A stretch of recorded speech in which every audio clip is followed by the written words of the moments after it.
This conversation took place on March 7th of 2017 at 3:55 p.m.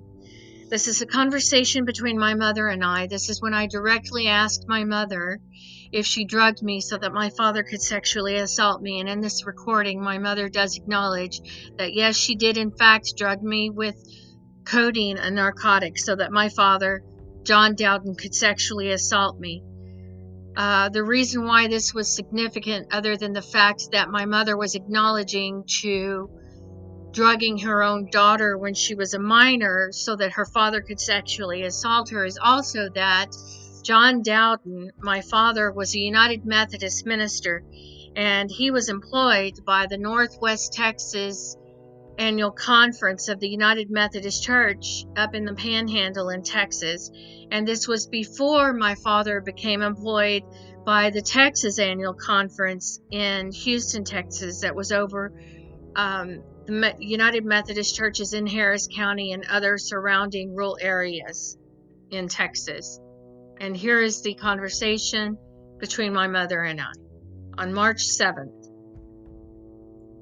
I want to know, what was your justification for not letting me out of the apartment, for blocking the door so I could not get out?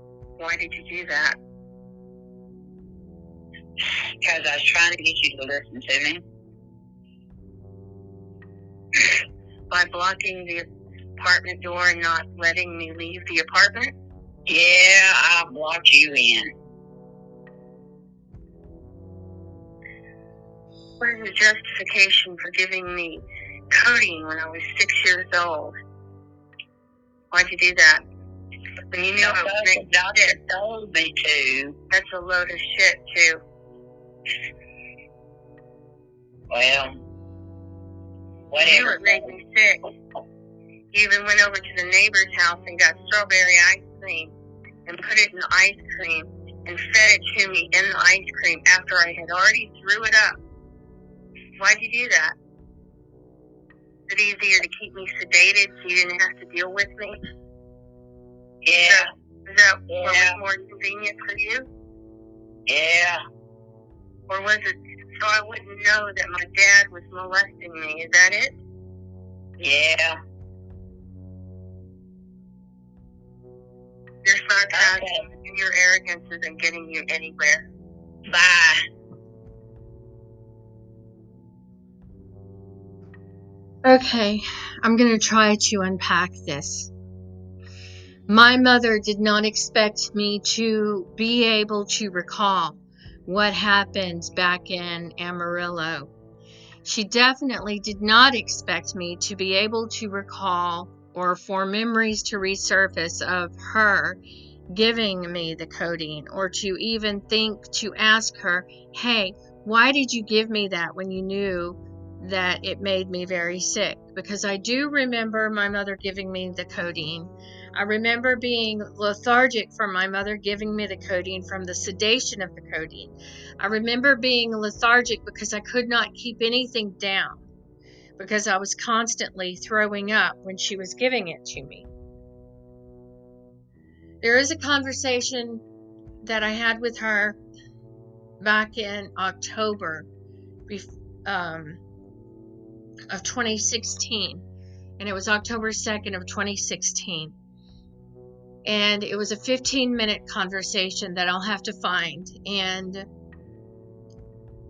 my mother, it was a very chilling conversation because my mother did not expect me to be able to recall or begin to ask questions about what was going on during the time that my mother was drugging me so that my father could sexually assault me. Had my mother known that I would record her one day and expose her, if my parents had had the opportunity to overdose me with a narcotic, they most certainly would have. And considering the circumstances at the time, they were living in a Northwest Texas town in the Panhandle. My parents could have easily overdosed me with the codeine if they had thought that I was one day going to expose them. and nobody would have asked questions. Had my parents overdosed me with a narcotic at the time, it would not be known today. I would not be alive to tell my story.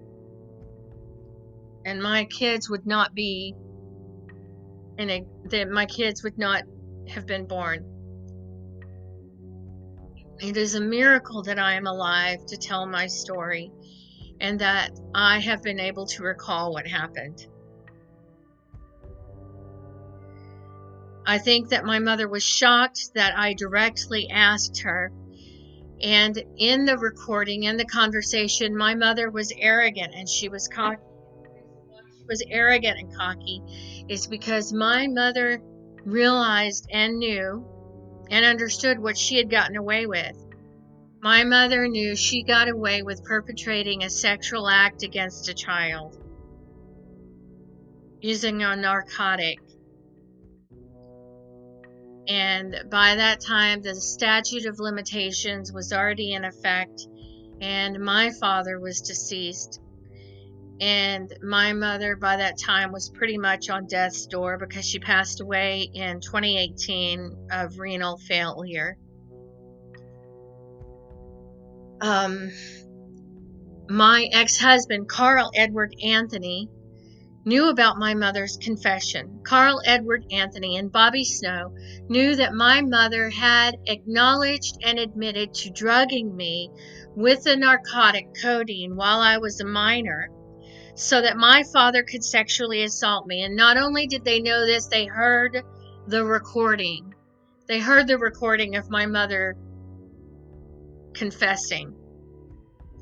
And Carl stated that he still had my mother around our children because he felt that my mother was wonderful around our children. And the reason why Carl felt that my mother was wonderful around our children is because Carl Edward Anthony feels that anyone who would drug a child with a narcotic and perpetrate a sexual act against that minor is wonderful around our two boys who are minors.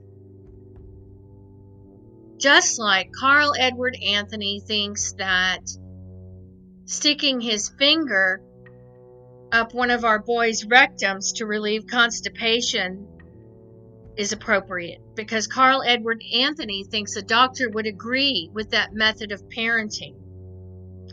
That is how sick Carl is. That is how much of a monster behind closed doors Carl Edward Anthony is, and so is his mother, Bobby Snow.